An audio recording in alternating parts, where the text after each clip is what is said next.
Eh, te veo asesorada por un gran equipo técnico, ¿no? Ahí, estás rodeada del equipo técnico. Bueno, entonces Sí. vuelvo a leer tu ficha, digamos, para que así el vídeo quedará compacto. Licenciada o sea, Consuelo Martín, de aquí de Bogotá, en Colombia, es licenciada en Educación Preescolar de la Universidad Pedagógica Nacional. Especialista en psicomotricidad por la Escuela Internacional de Psicomotricidad en España. Y tiene la maestría en Desarrollo Educativo y Social hecha en CINDE, que es una fundación colombiana.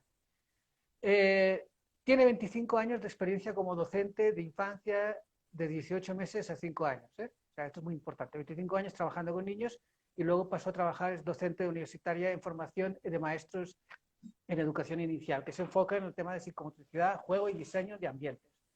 Ha sido asesora de la Alcaldía de Bogotá y del Ministerio de Educación Nacional de Colombia.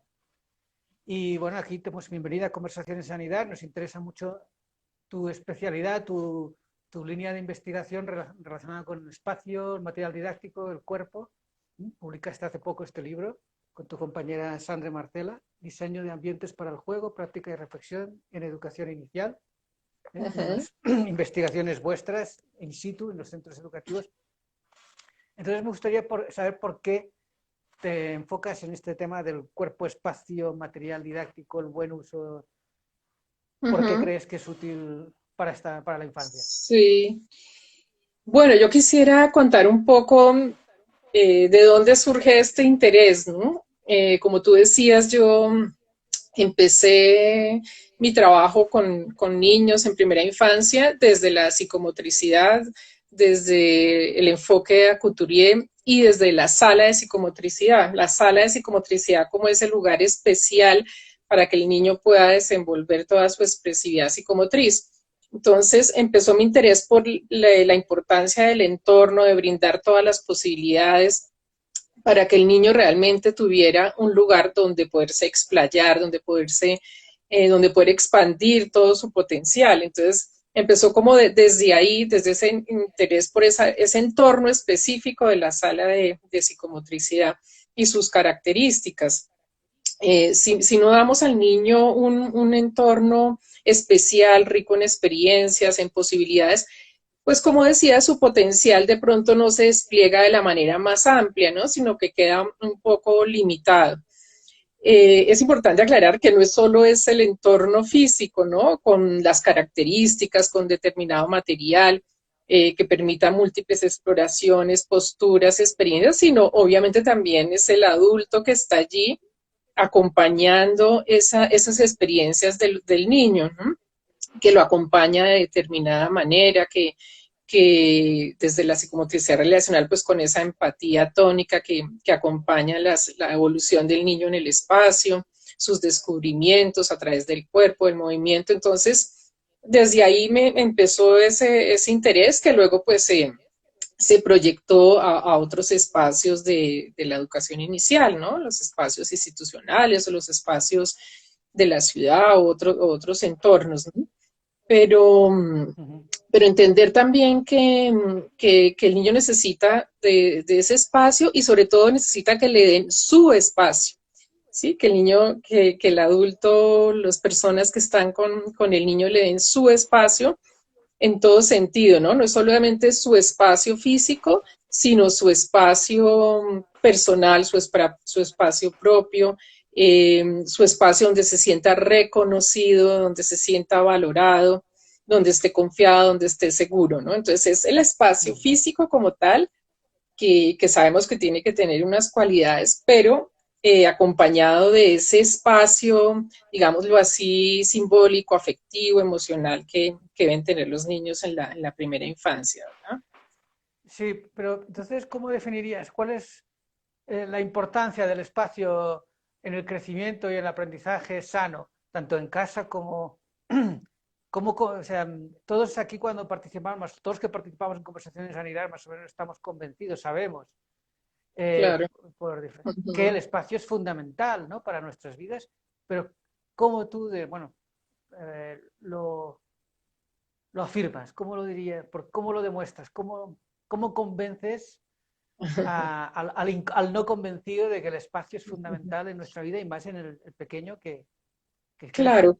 como decía, el espacio tiene que tener unas cualidades porque si no, no permitimos ese despliegue amplio. Un espacio carente de experiencias, un espacio demasiado monótono, un espacio que no brinda retos, desafíos a los niños, pues es un espacio en el que el niño pues no va a poder como explayarse en todo su potencial, ¿no? De alguna manera el desarrollo se va a ver restringido.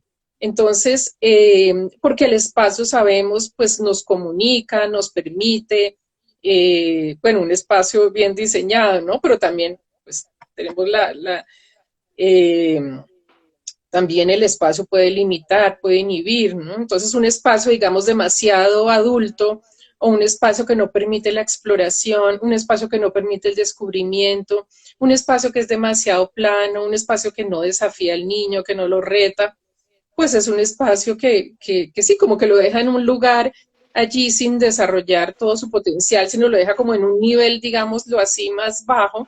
Necesitamos pensar en los espacios en función de los niños, de sus características, de sus necesidades, de las etapas del desarrollo por las que está pasando. No es lo mismo crear un espacio para un bebé que para un niño que ya se desplaza, que corre de 4 años, de 5 años, ¿no? Entonces, es importante que pensemos en los espacios como adultos, que no lo dejemos como que es algo que se puede dar de manera, digámoslo así, espontánea, sino que los pensemos en función, como decía, de esas características, de sus cualidades, ¿no? A veces no, por ejemplo, el suelo, a veces pensamos que el suelo pues no tiene mucha importancia y a veces, muchas veces las familias evitan el contacto con el suelo. Entonces, ¿cómo brindamos ese espacio, por ejemplo, del suelo para facilitar los arrastres, los gateos? Pues un espacio obviamente seguro, higiénico, pero que también le brinde al niño diferentes sensaciones, temperaturas, en términos de las texturas, de la consistencia, ¿no? Cuando yo hablaba, por ejemplo, de la sala de psicomotricidad, la importancia de los materiales duros, de los materiales blandos, porque eso tiene un efecto en el tono muscular, por ejemplo, y en el equilibrio. Entonces, ¿cómo brindar esos espacios que tengan suficientes, digámoslo así, contrastes, sensaciones, que eso va a estimular, digamos, al niño a su desarrollo, a sentir su cuerpo de otras maneras, a desarrollar diferentes posturas? Es importante pensarlo, ¿no? En esos términos de la variación sin, obviamente, saturar, ¿no? Porque a veces exageramos en los estímulos y queremos darle al niño estímulos visuales, auditivos, olfativos, táctiles de mucha clase y eso pues lo que hace es saturar también la experiencia de los niños, ¿no? Ya. Sí. Y bueno, todo los últimos 100 años se han investigado, creado espacios para la infancia desde bueno, todo lo Montessori, el Reggio Emilia, Waldorf, Pickler y otros. Uh-huh. Un poco cómo definirías ahora un buen espacio para la primera infancia, así en general, ya has dicho varias cosas, pero después de 100 años de investigación y pruebas en muchos países, que Sí. vemos qué cosas funcionan, qué características básicas dirías que son necesarias y fáciles de aplicar en cualquier Uh-huh. zona de Colombia o Latinoamérica. Claro. Bueno, de estos enfoques que has nombrado, pues todos tienen, hay características similares, hay características que los diferencian, obviamente, ¿no?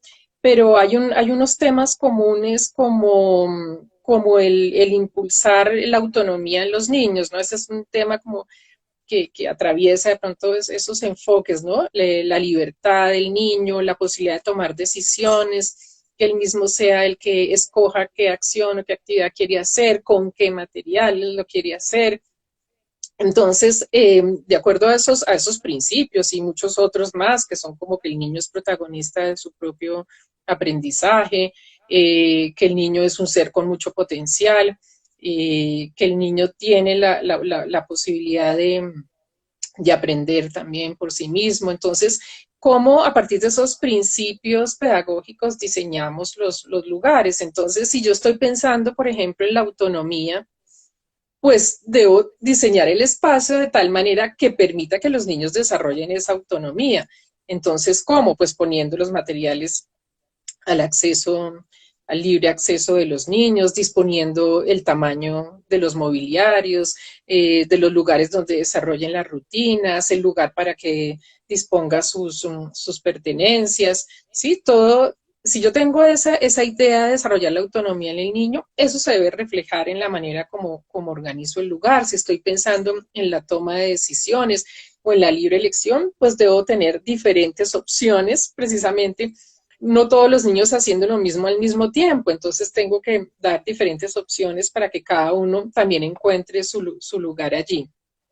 Eso nos habla también de la flexibilidad, ¿no? De la posibilidad de transformación del lugar, que no sea un lugar rígido, fijo.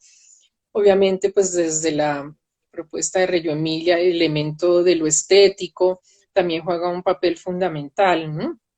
Que el espacio nos habla, el espacio nos transmite, nos genera una cierta sensibilidad. Entonces, ¿cómo organizamos el espacio en función de esa sensibilidad, de ese contacto entre el interior y el exterior?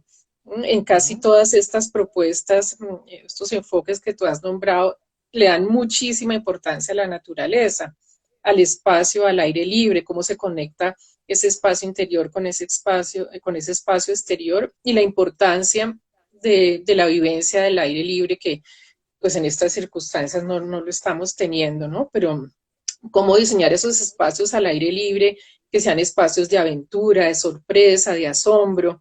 ¿No? A veces pensamos que debemos diseñar esos espacios para la primera infancia exteriores como muy regulados, ¿no? Como muy estructurados. Ajá. Y tal vez lo más interesante es el espacio tipo bosque, con sorpresas, con posibilidad de esconderse, de aparecer, de descubrir texturas.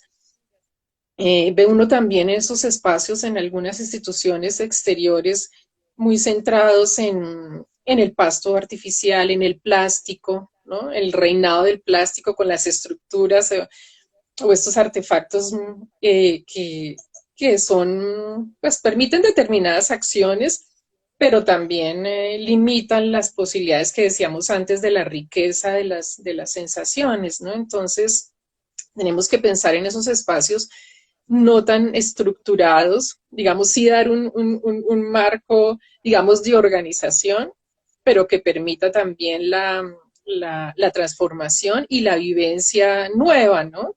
Que eso es lo que permite también los espacios naturales, porque si llueve, pues el espacio cambia, ¿no? Si hace sol, si hay viento, pues entonces esos espacios cambiantes son mucho más enriquecidos, ¿no? Y lo mismo pensando en el espacio interior.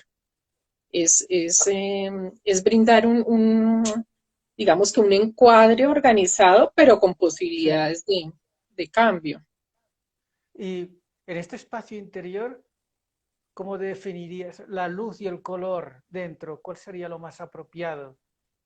Bueno, hay que advertir que yo no soy arquitecta, ¿no? Que he aprendido de eso en el transcurso del trabajo y del contacto con personas que saben mucho del tema, como Fabiola Uribe, como tú, como en otras personas con las que hemos trabajado, pero, pero creo que pues él se debe responder, digamos, a la luz natural, ¿no? En lo posible la idea de la transparencia y que entre la luz, que sea más el manejo de la luz natural, el color, pues tampoco sin saturar demasiados colores, sino como más colores de pronto más cálidos o más suaves, no sé, dependiendo, pero porque todos esos elementos pues generan diferentes sensaciones, emociones, comportamientos, como que eso es muy importante tener esa claridad, ¿no? Que a veces las maestras en nuestra formación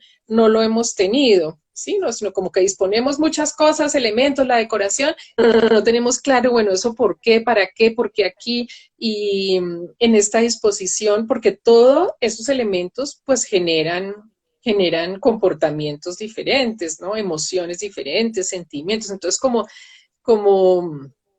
pensar eso muy bien, ¿no? ¿Qué efectos tiene los tamaños, los colores, la temperatura, en la manera como estamos en los lugares y específicamente los niños, ¿no? Cómo se sienten allí.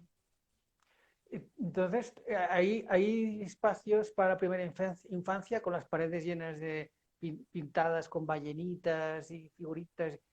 O eso es un tipo de espacio, otro, unas paredes blancas o Ujú. más austero.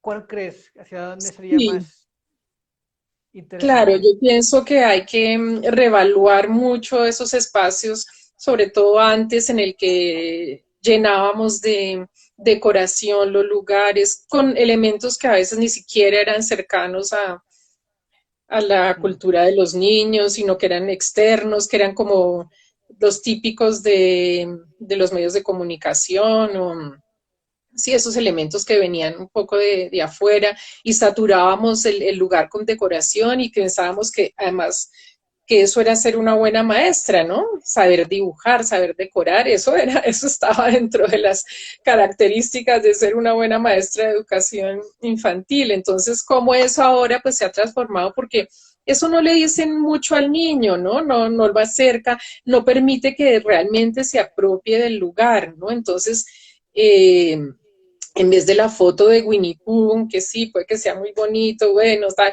pero, pero no le dice nada de lo que es él, de lo que ha construido él. Entonces lo que hace es saturar con ya. muchos estímulos el lugar. Entonces yo creo que se requiere como replantearse eso y, y pensar en un espacio que sea poco a poco habitado por el niño, ¿no? Que deje su huella de su, de su estar ahí, ¿no? De su estar. Entonces, pues eso lo vemos a través de la documentación pedagógica, ¿no? De Reggio Emilia, donde podemos dejar huella de los procesos de los niños y ellos mismos descubrir eh, su propio proceso a través de Ujú. esa documentación, ¿no? Entonces, volviendo a estos cuatro así, escuelas, tendencias de espacios y métodos, que es Reggio Emilia, Waldorf, Pickler y Montessori, por poner cuatro así más famosos, ¿no? Y que además cuando ves fotos de estos espacios ves las diferencias. ¿Tú qué? Un juego, digamos, Reggio Emilia, ¿cuál ha sido sus grandes aportaciones útiles que deberíamos todos tener en cuenta? En Waldorf, en los cuatro, ¿qué aportaciones de cada uno dirías son a tener en cuenta, no Mm. olvidar? Bueno, hay que acordarnos también que Reggio Emilia pues también se alimenta de Montessori, ¿no? De Montessori, de bueno, y Ajá. de otros, de, de otras corrientes, digámoslo así, ¿no es cierto? Entonces, creo que hay que tener en cuenta que pues desde Reggio, que el ambiente como el tercer educador, creo que eso es como clave, porque antes de pronto no lo pensábamos, ¿no? Diseñábamos las experiencias, las actividades, pero no pensábamos en que el ambiente educa, ¿no? Entonces creo que ese es un factor allí fundamental. Desde Reggio Emilia, darle valor al ambiente, ¿no? Como el tercer educador, creo que es fundamental que lo pensemos, porque, por ejemplo, cuando yo estudié educación infantil, pues eso no se tenía en cuenta, ¿no? Hablábamos de Montessori, pues que la importancia de crear el espacio de manera que permita la autonomía de los niños, ¿no? O sea, que todo esté dispuesto a la altura de los niños para que sean ellos quien puedan seleccionar, escoger qué experiencias realizar allí, ¿verdad? Desde Montessori, la importancia de las actividades de la vida práctica y cómo eso está también dentro del aula mismo, ¿no? También ese elemento estético de la organización, de no la saturación, ¿no? Porque a veces uno veía escuelas de infantil llenas de decoración, de material que lo que hacía era como saturar y no dejar pensar, digamos, o no dejar como ir más allá de tantos estímulos que había, ¿no? Entonces, como cuidar muchos esos elementos, ¿no? Eh, también tenemos el de la experiencia del OXI, eh, que es es toda la idea de moverse en libertad, ¿no? Entonces, ¿cómo facilitamos esa posibilidad del movimiento, de la acción autónoma de los niños? Eso creo que es clave desde esta propuesta del OXI, ¿no? Y ¿qué iba a decir yo? Sí, la posibilidad también de la acción autónoma del niño, ¿no? De la acción autónoma que él pueda decidir también qué hacer, ¿no? Con diferentes opciones allí desde el punto de vista de su desarrollo. Eso implica pues un cambio también en la relación docente-niños, ¿sí? Otra perspectiva diferente. O sea, que se refleja en el ambiente, pero que se refleja obviamente en las interacciones y demás.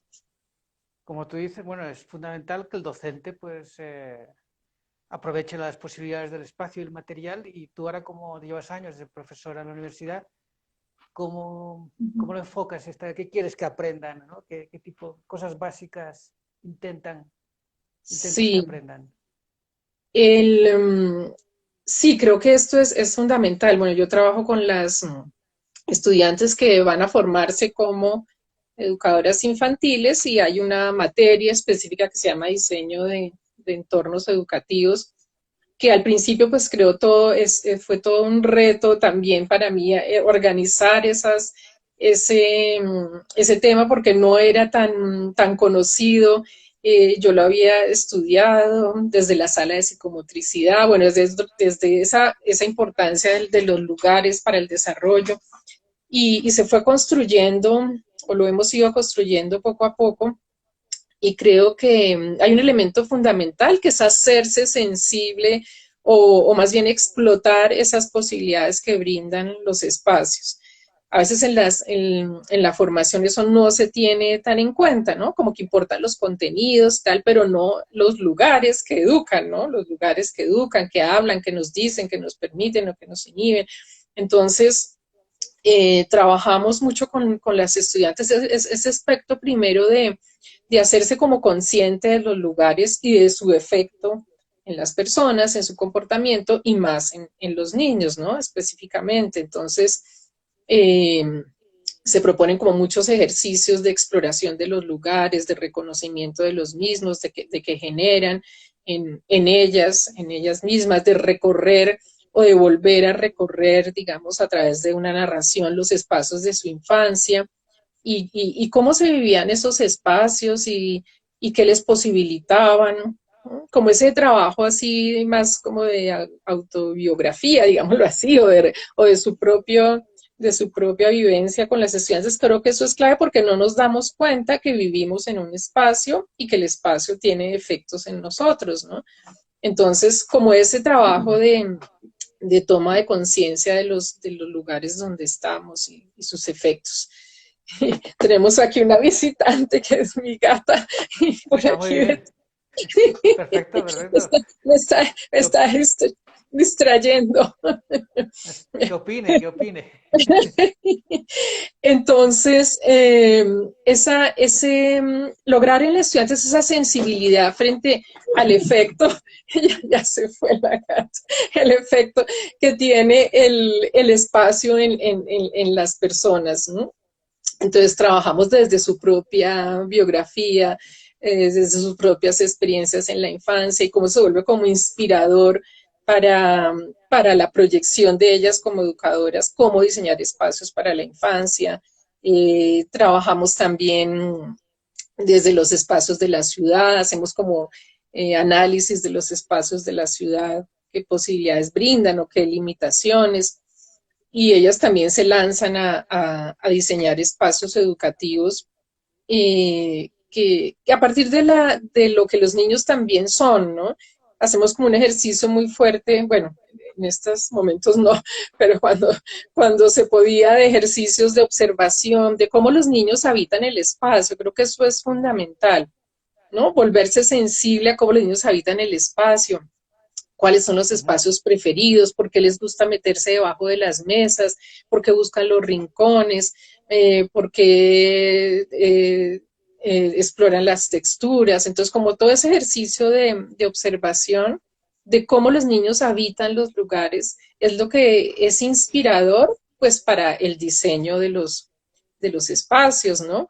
Además de todo un ejercicio de pronto de entrevistas, de preguntas, es, bueno, depende de la edad de los niños, pero cómo se combinan todos esos elementos para las propuestas de diseño de los lugares aptos para la infancia desde su rol de educadoras, ¿no?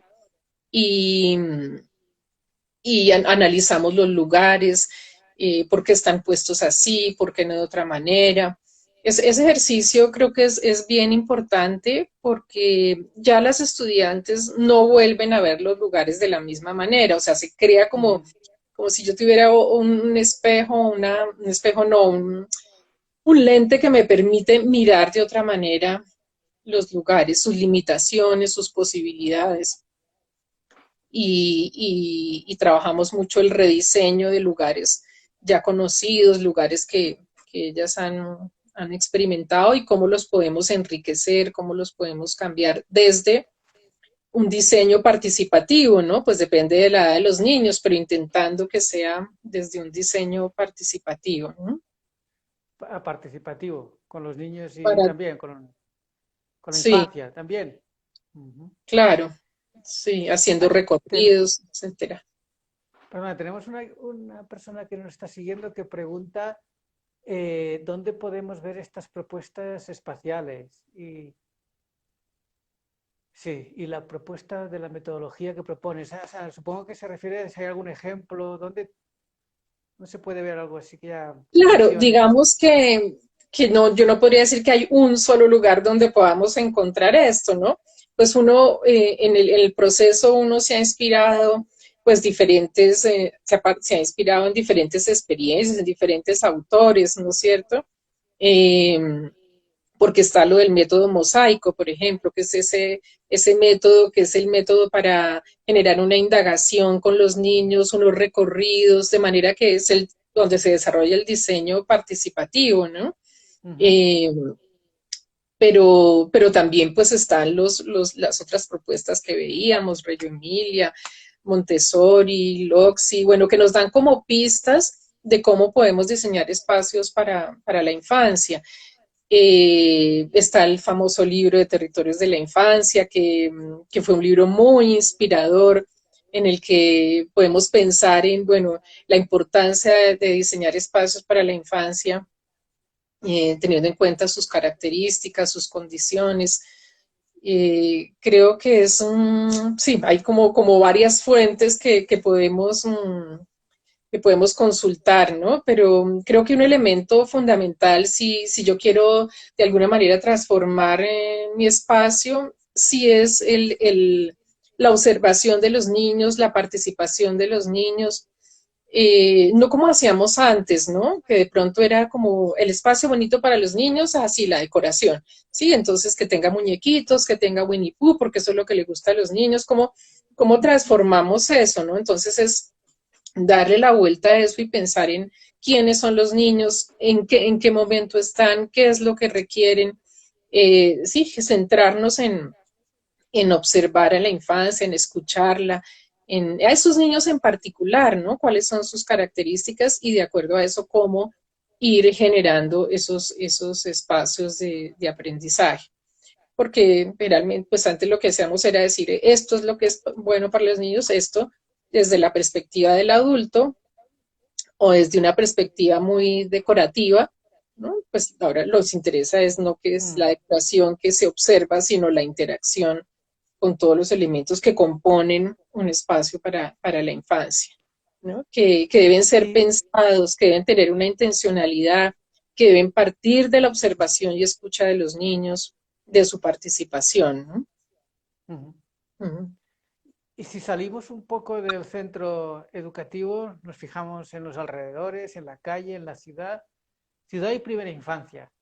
O sea, cómo debería, una ciudad debería eh, cuidar todas las necesidades de todos los ciudadanos, incluidos la primera infancia? Esto lo Claro. vemos, por ejemplo, en Bogotá.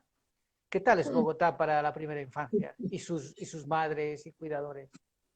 Creo que ahí tenemos grandes grandes problemas porque pues definitivamente Bogotá no es una ciudad para los niños, ¿no? Bueno, no es para las personas adultas, para los mayores menos y para los niños pues menos, ¿no? Entonces creo que sí habría que pensar en muchas transformaciones de los lugares, del sentimiento de respeto y de seguridad hacia los niños, ¿no? Pues no basta con hacer parques, con diseños aparentemente muy espectaculares, pero para llegar al parque, ¿por dónde hay que pasar?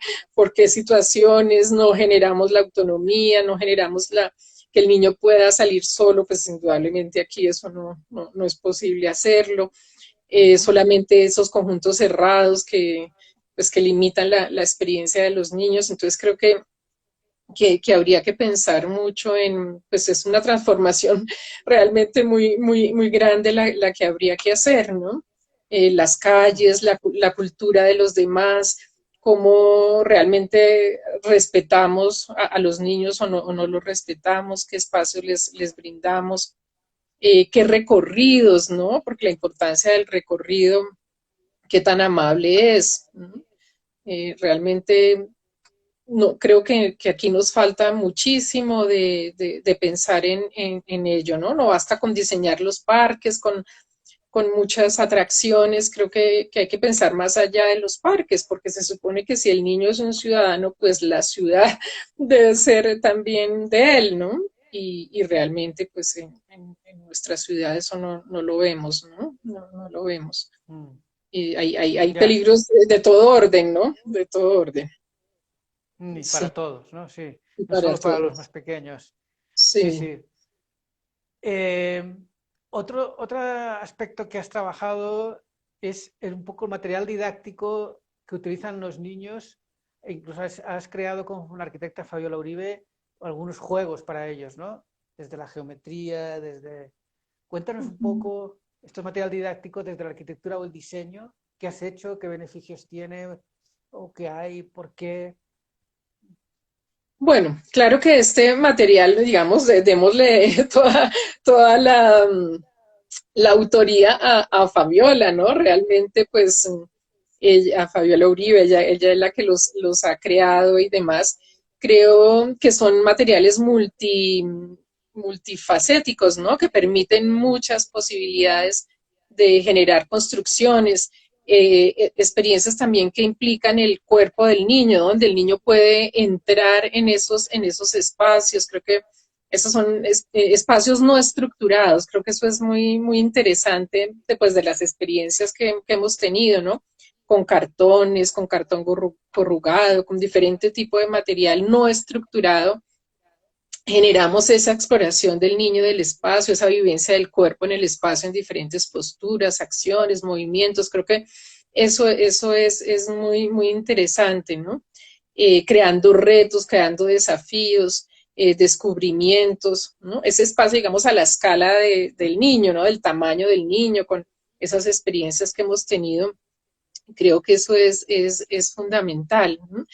Porque de pronto estamos pensando en un espacio demasiado cuadriculado y con las limitaciones que tenemos, por ejemplo, del explorar la ciudad como tal, por las cuestiones de seguridad y todo, como en otros ámbitos les damos a los niños esa opción de hacer recorridos, de vivir el espacio de otra manera, cada uno encontrando su lugar, ¿no? Entonces la posibilidad de ser un espacio muy enriquecido y muy variado en términos de altura, de espacios pequeños, espacios grandes, diferentes dimensiones que le hagan vivir al niño su cuerpo en el espacio y esa experiencia de manera diferente, ¿no?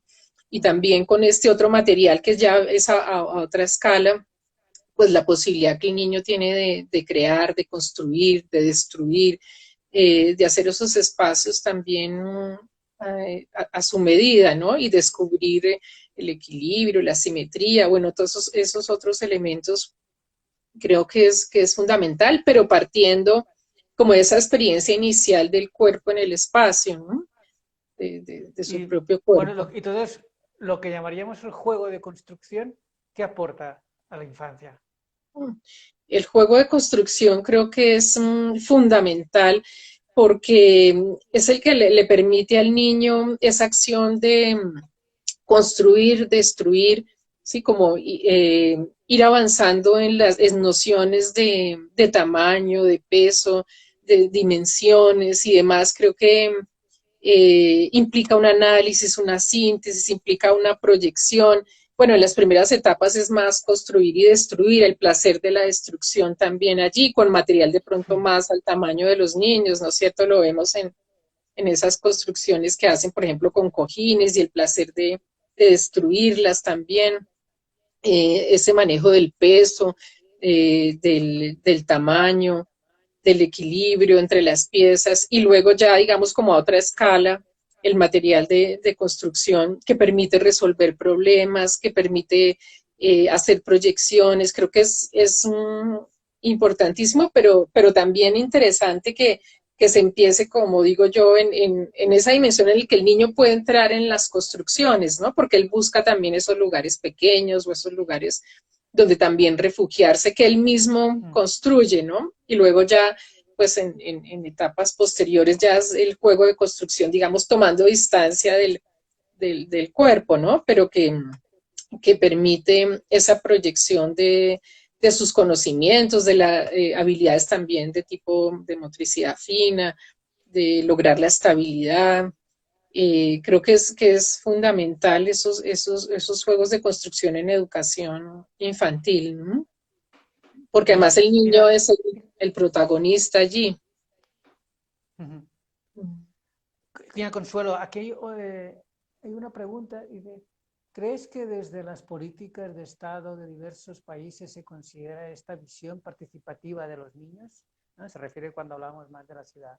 Uh Desde el -huh. diseño de sus espacios educativos y las diferentes normativas, es un poco la pregunta, ¿no? O sea, desde las políticas de Estado de diversos países se considera esta visión participativa de los niños. Pues en algunos países sí, desde la propuesta obviamente de Tonucci, pues está toda esa idea de la ciudad para los niños, de los espacios para la infancia, desde ese diseño participativo, pues obviamente que haya está. Lo que pasa es que creo que no está suficientemente extendido, ¿no? Esa posibilidad de la participación de los niños, como sucede en algunos lugares específicos que desarrollan esa propuesta de Tonucci, esos digamos, círculos de los niños que aportan y que tienen en ese diseño participativo, aportan sus ideas para la ciudad, ¿no? Creo que pues eso no se da en todos los países, ¿no? Y muchas veces los diseños parten de intereses más de tipo de pronto económico, de los constructores de esos parques, o, digamos, si estamos pensando en parques más que en escuchar a la infancia. Entonces creo que pues esos elementos sí se requiere un mayor trabajo, ¿no? Aunque hay proyectos, aunque hay experiencias en Latinoamérica, en Sí. muchas partes, pero creo que sí sería con los consejos de los niños. Creo que sí sería importante desarrollar mucho más esos aspectos, ¿no? Porque yo creo que un parque construido desde la perspectiva de los niños seguramente es muy diferente a lo que vemos, ¿no? Como al típico Sí. parque, aunque se han cambiado con esas determinadas estructuras, de pronto un parque diseñado por los niños, de pronto seguramente sería mucho más interesante, ¿no? Más Un parque interesante que, diseñado por los niños. Sí, sí. sí, sí. O sea, las experiencias de transformación del espacio público en procesos participativos de la infancia, ¿no? Son experiencias generalmente que cuando están bien hechas funcionan muy bien, ¿no? O sea, Sí, son procesos educativos, luego son la gente se apropia de lo que ha creado, sí, son procesos exacto. difíciles. Porque lo que vemos ahora es muy el estándar, ¿no? Como lo mismo, pues dispuesto de pronto de diferentes formas, pero es la misma estructura. Aquí, bueno, en Europa, de pronto, pues en los últimos parques que han hecho aquí, pues es una estructura muy parecida a los espacios que puede ver uno en Europa, pero sí que tanto se hizo reconociendo los intereses, las formas, propias de cada lugar, ¿no? Los mismos Ujú. niños, sus características, etcétera, ¿no? Las condiciones en Sí, que crecen. Mm, sí, sí, sí, esta necesidad de que el niño participe en la construcción de su propio mundo y en el mundo de todos, ¿no? Es, bueno, es fundamental para que luego sean ciudadanos adultos partícipes de, Sí. ¿no? de la comunidad en la que viven. Claro, Eh, ahí hay que pensar en los pequeños, digamos de 0 a 3 años, pues bueno, cómo participan. Entonces, creo que ahí es muy importante ese trabajo que hacemos con las maestras de observación, ¿no? De observar cómo los niños habitan el espacio. Creo que eso es fundamental, esa capacidad de observar qué hacen con el espacio, cuáles lugares prefieren, cuáles evitan, cómo se acomoda su cuerpo al espacio. Creo que eso es fundamental desarrollarlo también en los equipos que diseñan espacios, esa capacidad de observar sí. que como, sobre, digamos, en los menores de 3 años, ¿no? Poder como detectar esos intereses, esa mano que toca esa textura que se queda allí, como observaciones así muy detalladas del comportamiento de los niños en el espacio, para desde allí también plantear las propuestas de rediseño, ¿no? O de diseño, porque ya tenemos unos espacios construidos, pero bueno, ¿cómo los enriquecemos? ¿Cómo los Mm. transformamos en función de lo que vemos en los niños, ¿no? Y en la manera como habitan los espacios. Creo que eso es fundamental y es algo que también trabajamos con las estudiantes, ¿no? Lograr como esa sensibilidad, porque a veces los mismos adultos y estamos en el espacio y no nos damos cuenta y no nos damos cuenta qué pasa en nosotros con los espacios y a veces pues menos en los niños, ¿no? Por eso Mm. también esa capacidad de observar qué sucede allí, de detenerse, del efecto de un escalón, del efecto de una cortina, del efecto de un cambio de nivel, sí, como que creo que eso es muy importante trabajarlo con las personas que se están formando para ser educadoras, Sí, que es lo que también intentamos hacer en la universidad desde este espacio de diseño de entornos, ¿no? en la universidad pedagógica donde trabajas, sí. Y Exactamente. otra, o sea, otro tema que has trabajado es el concepto de juego, ¿verdad? El juego en los niños, incluso fuiste asesora de, pero unos lineamientos de quién eran esos lineamientos. El Ministerio de Educación Nacional. Y entonces, ¿tú asesorabas exactamente qué era? Hicimos junto con otros profesionales, hicimos la construcción de los referentes técnicos para la educación inicial, pues que abarcaba diferentes temas, entre ellos el juego, ¿no? Como actividad rectora en la infancia. Digamos que desde la perspectiva de la educación inicial aquí en Colombia, pues se trabajan como 4 ejes: la literatura, la exploración del medio, el juego y... Ay, se me olvidó el otro, no puede ser. La literatura, la exploración del medio, el juego, y se me queda uno, no puede ser que se me haya olvidado. Bueno, ahorita espero Ya acordarme. vendrá, ya La vendrá. literatura, la exploración del medio, el juego. Bueno, no sé, se me fue. Bueno, entonces, entonces, como actividad rectora en la infancia, entonces, cómo diseñar espacios, propuestas para favorecer esas actividades rectoras en la infancia o esos pilares de la educación inicial, ¿no? Este era Mm. como un eje central allí. Eh, y cómo entonces diseñar esos espacios, cómo favorecer, por ejemplo, el juego, ¿no? Entonces, todos los elementos que nos permiten favorecer el juego en la primera infancia. Partiendo del Mm. juego como una actividad libre, ¿sí? En el niño, una actividad espontánea, no el juego que parte del adulto, ¿no? Sino el juego que Ajá. surge del niño, pero cómo damos las condiciones espaciotemporales, actitudinales, para que ese juego se despliegue de manera amplia en la primera infancia como actividad propia bueno, no solamente de la primera infancia, pero como un eje central del desarrollo en la primera infancia, ¿no? Entonces, cómo debemos adecuar los espacios, los materiales, las condiciones para que ese juego se dé plenamente. Pero obviamente eso debe Mm. estar acompañado de una actitud, de una forma de estar, de ser del educador, ¿no? Que favorezca precisamente esos Ajá. espacios de juego, esos momentos de juego, ¿no? Ujú. Sí, El educador ahí, la clave de todo. Y exactamente. Sí. sí, sí, es fundamental, ¿no? Que haya buenos profesores, maestros, educadores, ¿eh? Porque si no, el barco no avanza, por muy buen barco que haya. Y, Exactamente. Ujú. oye, ya falta pocos minutos, porque en Instagram ya sabes que cuando lleva 60 minutos corta. Ah, Te bueno. quería, para acabar, sí, ahora pues el tema de la pandemia, imagínate ahí pues una pareja con un niño, varios niños en casa, todos gritando, locos, los papás intentando hacer teletrabajo. ¿Qué recomendaciones les darías para crear un espacio para los niños, un poco que Sí. estén bien? Ujú. Sí, yo creo que lo que tú dices, darle su espacio, ¿no? Puede que sea una esquina, puede que sea un rincón, puede que sea una zona de pronto pequeña, pero que sea su espacio, ¿no? Creo que eso es muy, muy importante, que cada persona, inclusive del hogar, tenga su espacio, así sea pequeño, así sea una esquina, como digo, un rincón, pero dar la posibilidad de tener su espacio de manera que adecuado pues al gusto del niño según sus características. Los niños pequeños también les gustan mucho esos espacios refugio, ¿no? Esos espacios donde se Ujú. pueden esconder, aparecer, donde tienen como cierta intimidad, pero al mismo tiempo se conectan con el exterior, donde pueden salir, entrar. Creo que eso es muy importante, ¿no?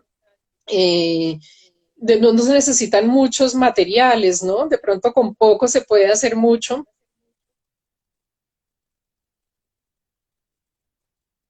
Hola, Consuelo. Parece que se ha cortado. Hola, vamos a recuperarla. Hola, hola, hola. Se quedó colgado. No sé si la recuperamos.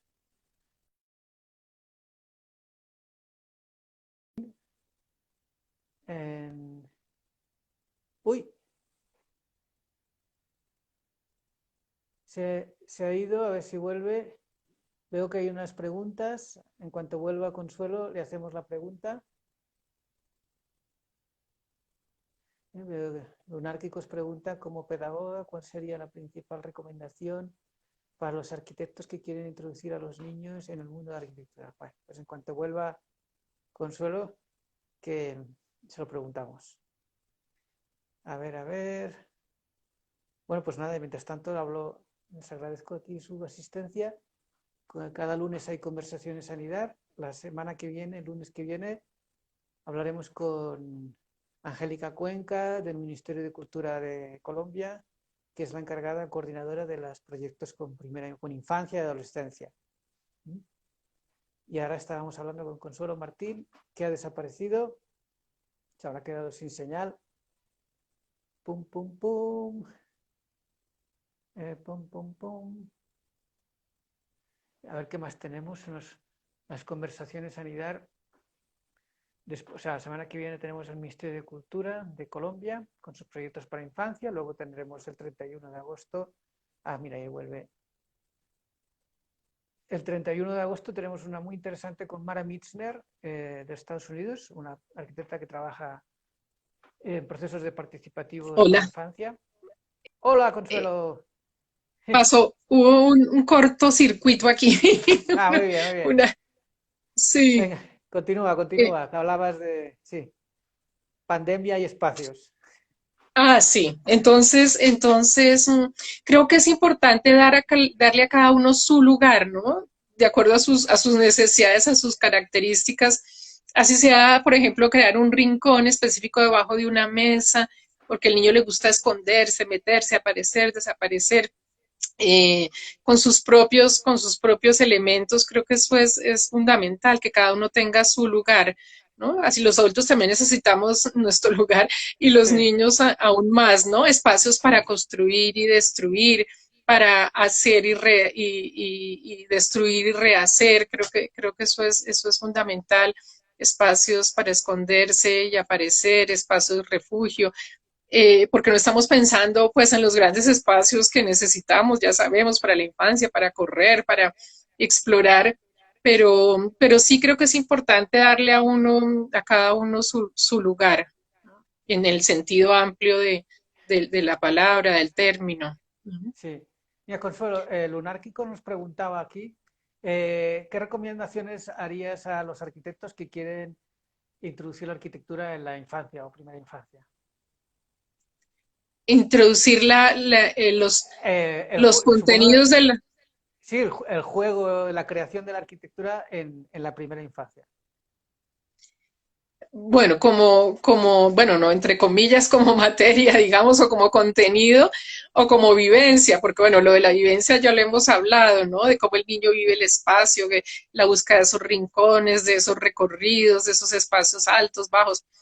Tal vez como contenido podríamos pensar en toda la importancia de los juegos de construcción, ¿no?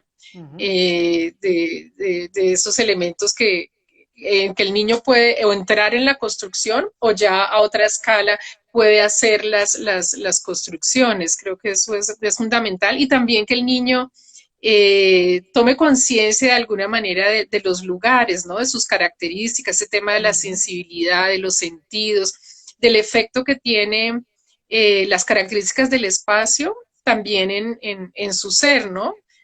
Pues desde el Ajá. sentir, ¿no? ¿Qué pasa cuando tengo una textura suave, algún elemento más rugoso, lo duro, lo blando, como que trabajar todos esos elementos de la sensibilidad que brinda el espacio que rodea al niño, ¿no? El espacio natural, el espacio artificial, como hacer muchos, digamos, experiencias de eso, ¿no? De vivir el espacio, de qué es hacerse chiquito en un espacio grande, que es hacerse grande en un espacio pequeño, como todos esos elementos de juego y de conciencia de los lugares, ¿no? Entonces Con los pequeños. sería útil con los pequeños ir de excursión a lugares de la ciudad, a ver Pues diferentes edificios, maravilloso, parques. pues claro que sí. Y más si esos recorridos son a pie, ¿no? Como se recomienda, digamos, en las ciudades que se puede hacer, ¿no? Porque estamos viviendo la ciudad plenamente, con sus características, con sus desniveles, con los sonidos, con todo lo que sucede. Esos recorridos de por sí son súper enriquecidos, ¿no? Que a veces no los hacemos los adultos tomando conciencia del efecto que tienen en los niños, ¿no? Sino como que llevamos a los niños de la mano así a toda carrera y como inclusive jalándolos y no los dejamos que vivan el espacio con todas sus características, sus posibilidades, los desniveles, las diferentes sensaciones que puede haber simplemente en un recorrido, ¿no? Creo que nos hace falta volver un poco más como a esa pedagogía lenta, como a esa pedagogía o esa vivencia como más tranquila de los Sí, lugares para sentirlos, percibirlos, apropiárselos, porque si siempre estamos corriendo y haciéndolo todo a prisa, pues no podemos darnos cuenta de lo que nos rodea, ¿no? Entonces creo que ese es un elemento clave en esos recorridos y en los lugares mismos que nos acogen, ¿no? Los lugares cerrados, ¿no? Los diferentes lugares también en los que está la infancia. Creo que es desarrollar como esa capacidad de más sensible, ¿no? sí, sí, me gusta Sí, esto de la pedagogía lenta, ¿no? Como una cocina lenta. Sí, sí, exacto. Sí, sí, sí, que vamos todos exacto. en carrera. Bueno, Consuelo, Sí, pues nada, ya está a punto de cumplirse 60 minutos. ¿Quieres añadir algo más? bueno. No siento la interrupción que se dio hace un momento, pero no, pues que sigamos diseñando y pensando espacios para la infancia, que lo hagamos desde la perspectiva de los niños, que aprovechemos la riqueza que tenemos en el entorno, que a veces no la vemos, Muy bien, que tengamos esa perspectiva. Sí. muy bien. Pues muchísimas gracias. Continúa con tu importante Bueno, trabajo con primera infancia y bueno, sus Jorge. maestras. Gracias, Adiós. Jorge. Que estés bien. Chao, Chao, chao, gracias. chao, chao.